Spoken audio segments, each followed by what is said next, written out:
Hello friends, मैं हूं doctor Umakant. दोस्तों, छारसूत्र चिकित्सा पाइल्स, फिस्टुला, फिशर और पाइलोनेडल साइनस के लिए बहुत ही अच्छा विकल्प है। हम अगर इन रोगों से ग्रस्त होते हैं या इन बीमारियों से हम परेशान होते हैं, तो हमारे मन में अलग-अलग तरह के जो विकल्प आते हैं, मॉडर्न सर्जरी या अन्य, उसमें एक विकल्प हमारे सामने छारसूत्र का भी रहता है। लेकिन छारसूत्र चिकित्सा के बारे में अभी हमें उतनी चीज़ें क्लियर नहीं रहती हैं और बहुत हमारे मन में सवाल रहते हैं, बहुत भ्रम रहते हैं, कन्फ्यूज़न रहते हैं, इसलिए शायद हम इस विकल्प को चुन नहीं पाते हैं। इसलिए हम लोगों ने एक छारसूत्र चिकित्सा और छारसूत्र पे आधारित सवालों की एक सीरीज शुरू की है। इसमें आप हमसे सवाल पूछ सकते हैं अगर आपके मन में भी कोई कन्फ्यूज़न है, और इसमें कुछ सवाल हम लोगों ने इंक्लूड किए हैं, जिसको हम लोग हर वीडियो के माध्यम से इसमें जो लॉजिकल चीज़ होती है उसको आपको बताने की कोशिश करते हैं।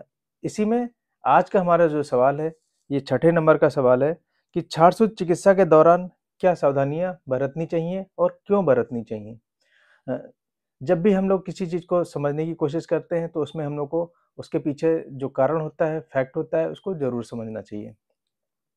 तो इस जल्दी से हम लोग स्टार्ट करते हैं, देखते हैं अगर हम लोगों ने छारसूत्र चिकित्सा को एज़ ए विकल्प चुन लिया है और हम लोगों ने अपना ट्रीटमेंट स्टार्ट कर दिया है, फिर इस ट्रीटमेंट को लेते समय हम लोग किन-किन चीज़ों का ध्यान रखें ताकि जो हमारा उपचार है या हमारा ट्रीटमेंट है, वो बिल्कुल 100% ओरिएंटेड रहे और हमें उसमें जो तकलीफ़ होती है, वो भी ना हो। हमें बिल्कुल आराम से हम अपने उपचार को लेते रहें और बहुत ही शीघ्र सही हो जाएँ और कोई भी कॉम्प्लिकेशन भी उसमें हमारे इलाज के दौरान ना आने पाए। पहला तो है, अगर हम लोग मलद्वार से रिलेटेड कोई भी जो रोग है, पाइल्स है, फिस्टुला है, फिशर है, या पाइलोनेडल साइनस के लिए हम लोग छारसूत्र चिकित्सा ले रहे हैं, तो हमें अपने मलद्वार के आसपास काफ़ी स्वच्छता का ध्यान रखना चाहिए। तो पहला पॉइंट है स्वच्छता या हाइजीन। हम लोग को मलद्वार के आसपास नमी और गीलापन नहीं रखना है और वहाँ पे गंदगी भी नहीं रखनी है, बिल्कुल साफ-सफाई रखनी है। वहाँ पे अगर बालों की ओवर ग्रोथ है, तो हम लोग अपने बालों को हटा सकते हैं, वहाँ उसको बिल्कुल क्लीन कर सकते हैं। अगर बीमारी के दौरान हम लोग को सिक्रीशन काफ़ी आ रहे हैं, वहाँ पे गंदगी आ रही है, तो दिन में हम लोग कई बार पैड को चेंज कर सकते हैं। जो गॉच पीस है, जिससे हम लोग वहाँ पे थोड़ा-सा ड्राइनेस रखते हैं, उसको भी हम लोग बदल सकते हैं। तो पहली चीज़ है स्वच्छता। स्वच्छता के साथ-साथ हम लोग को वहाँ पे ड्राइनेस भी मेंटेन करनी है। दूसरा पॉइंट है बैठने का तरीका या चलने का तरीका। जब भी हम लोग इस तरह का ट्रीटमेंट ले रहे होते हैं, तो हमारे बैठने का तरीका बिल्कुल बदल जाता है।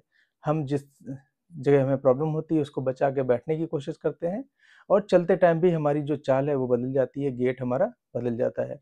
दोस्तों, अगर हम लोग सही पोस्चर जैसे हम लोग बैठते हैं, उसी पोस्चर में हमको बैठना चाहिए। इससे अगर हम लोग फिस्टुला का ट्रीटमेंट ले रहे हैं, तो जो भी अंदर पस का भराव होता है, सिक्रीशन जो भी होते हैं, वो हमारे सही से बैठने पे वो निकल जाते हैं। या अगर हम लोग पाइल्स का ट्रीटमेंट ले रहे हैं, अगर हम लोगों ने लाइगेशन करा रखा है, तब भी हमको सही से बैठना चाहिए। अगर हम लोगों ने फिशर का ट्रीटमेंट कराया है, तब भी हम लोग को अपना पोस्चर बिल्कुल सीधा रखना चाहिए, क्योंकि ये जो ट्रीटमेंट होते हैं, ये थोड़ा-सा इनमें समय लगता है और काफ़ी समय तक अगर हम लोग पोस्चर बदल के बैठते हैं, तो हमारी थोड़ी आदत पड़ सकती है या हम लोग की जो कमर की मांसपेशी होती है, उसमें स्पाज़्म आ सकता है और हमें कमर दर्द बन सकता है। तीसरा तरीका है तीसरी चीज़ है मल त्याग की आदत। हम जब भी मल त्याग के लिए जाएँ, तो हम प्रेशर ना अप्लाई करें, कब्ज़ का ध्यान रखें, और स्ट्रेनिंग ना करें, बहुत देर तक बैठें नहीं और हमारी कोशिश होनी चाहिए कि एक बार में हमारा पेट साफ़ हो जाए और मल की जो कंसिस्टेंसी है, वो हमेशा सॉफ्ट रखनी चाहिए। अगर ज़रा-सा भी कड़ा मल होगा, हार्ड मल होगा, तो हमको हमारे प्रॉब्लम में काफ़ी पेन होगा। इसलिए हम लोग को मल की कंसिस्टेंसी जो रखनी है, वो मुलायम रखनी है। और चौथी चीज़ है डाइट। हम जो खाने-पीने में चीज़ें खाते हैं, और उसमें हमें थोड़ा-सा केयर के साथ में हमें चीज़ों को लेना है। हम हैवी खाने से बचना है, बहुत ग्रेवी वाले खाने से बचना है। हम लोग को सादा, सिंपल और आसानी से बचने वाले खाने को खाना है। अ, सादा, सिंपल और आसानी से पचने वाला जो खाना होता है, वो हमारे पेट को काफ़ी हल्का रखता है और मल त्याग के समय हमारा मल भी मुलायम रहता है और काफ़ी हैवी खाना खाने से हमारा पेट भारी होता है, खाना देर से डाइजेस्ट होता है और कॉन्स्टिपेशन या हार्ड स्टूल होने की संभावना भी बहुत बढ़ जाती है। पाँचवीं चीज़ है मेडिकेशन। जो भी डॉक्टर हम लोग को रिलेटेड मेडिकेशन दे रहे हैं, उसको प्रॉपरली लें उसके साथ हम लोग अपने हिसाब से मैनिपुलेशन ना करें कि कभी हमने दवा खाई, कभी नहीं खाई। हम लोग प्रॉपर मेडिकेशन लें, सही से दवाएँ लें, ताकि हम लोगों को हमारा जो ट्रीटमेंट है बिल्कुल ईज़ी हो और हम लोग को पेन ना हो, हम लोग अपने कंफर्टेबली सारे कामों को करते रहें। अगला पॉइंट है क्षारसूत्र का रख-रखाव। जो भी क्षारसूत्र हम लोग को लाइगेट किया जाता है, जैसे हमारे पास एक ये इमेज है। अगर हम लोग क्षारसूत्र, जैसे हम लोगों ने अगर हेमरॉइड के लिए लाइगेशन कराया है, तो जो हमारा लाइगेशन होता है वो अंदर की तरफ होता है। जब भी हम लोग मल त्याग करते हैं तो इस मार्जिन पे हमारे क्षारसूत्र के काफ़ी मल चिपक जाता है और यहाँ पे इकट्ठा हो जाता है। अगर हम लोग फिशर का ट्रीटमेंट ले रहे हैं तो फिशर बेड पे हमारे मल चिपक जाता है और रुक जाता है। या अगर हम लोग फिस्टुला का ट्रीटमेंट ले रहे हैं तो जो भी मल के पार्टिकल होते हैं हमारे क्षारसूत्र पे यहाँ पे काफ़ी लग जाते हैं। इस तरह से हमारे जो क्षारसूत्र है ये गंदा हो जाता है, इन्फेक्टेड हो जाता है, होने की संभावना रहती है। इसलिए हम लोग जब भी मल त्याग से लौट के आएँ तो हमारे अपने जो हमारा वुंड होता है उसको अच्छे से क्लीन करें, क्षारसूत्र को बिल्कुल क्लीन करें। क्षारसूत्र पे एक भी मल का पार्टिकल चिपका नहीं रहना चाहिए। हमारा जो क्षारसूत्र है बिल्कुल क्लीन और क्लियर दिखना चाहिए। ऐसे ही जो हम लोग का फिस्टुला ट्रैक है उसमें हम लोग जैसे बताते हैं जात्यादी तेल है या और भी चीज़ें जो हम लोग वॉश कर सकते हैं, जिससे अपने ट्रैक को उसको हम लोग को अपना ट्रैक वॉश करना चाहिए और अपने क्षारसूत्र को अच्छे से साफ करना चाहिए। इस पे गंदगी के पार्टिकल नहीं लगने चाहिए। अगर हम गंदगी के पार्टिकल यहाँ रुकेंगे तो सेक्रीशन बढ़ेगा और ये पेन को बढ़ाएगा और इन्फ्लेमेशन को बढ़ाने की वजह से हमें यहाँ पे टेंडरनेस बढ़ जाएगी और तकलीफ हम लोग को ज़्यादा लगेगी। अगला पॉइंट है एक्सरसाइज या रेस्ट। दोस्तों हम लोग को बहुत ज़्यादा रेस्ट नहीं करनी चाहिए। हम लोग अपना डेली रूटीन जैसे फॉलो करते हैं वैसे ही हम लोग को करना चाहिए। एक्सरसाइज करने से हमारा शरीर बहुत एक्टिव रहता है, हमारा मन एक्टिव रहता है और एक्सरसाइज करने से जब भी हम लोग एक्सरसाइज करते हैं तो अंदर जो भी सिक्रीशन होते हैं मांसपेशी की गति की वजह से वो सब निकल के बाहर आ जाते हैं और हमारा जो एरिया है, बीमार रोगग्रस्त एरिया है, वो बिल्कुल साफ सुथरा रहता है।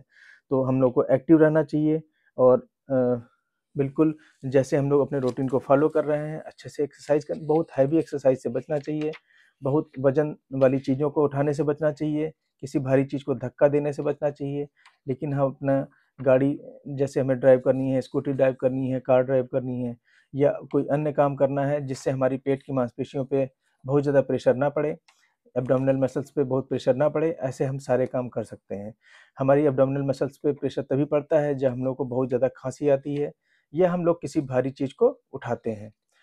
अगली चीज़ है लक्षणों पे ध्यान रखना। जो भी हमारी रोग है अगर उसमें के लक्षणों में इज़ाफ़ा हो रहा है या उसके जो लक्षण हैं वो बढ़ रहे हैं, हमको दर्द, सूजन, जलन ये सब चीज़ें काफ़ी बढ़ती जा रही हैं, तो हम लोगों को अपने चिकित्सक को तुरंत बताना चाहिए। उनको इन सारी लक्षणों के बारे में अवगत कराना चाहिए और वो उस चीज़ को तुरंत देखेंगे।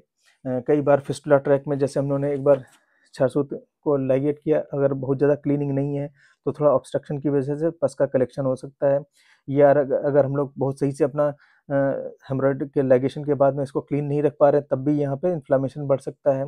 या अगर हमने फिशर का ट्रीटमेंट लिया है, अगर यहाँ पे प्रॉपर हाइजीन नहीं है या अन्य किसी वजह से यहाँ पे इन्फ्लेमेशन बढ़ रहा है तब भी हम लोग को सिम्पटम बढ़ेंगे। तो हम लोगों को अपने लक्षणों को ध्यान रखना चाहिए।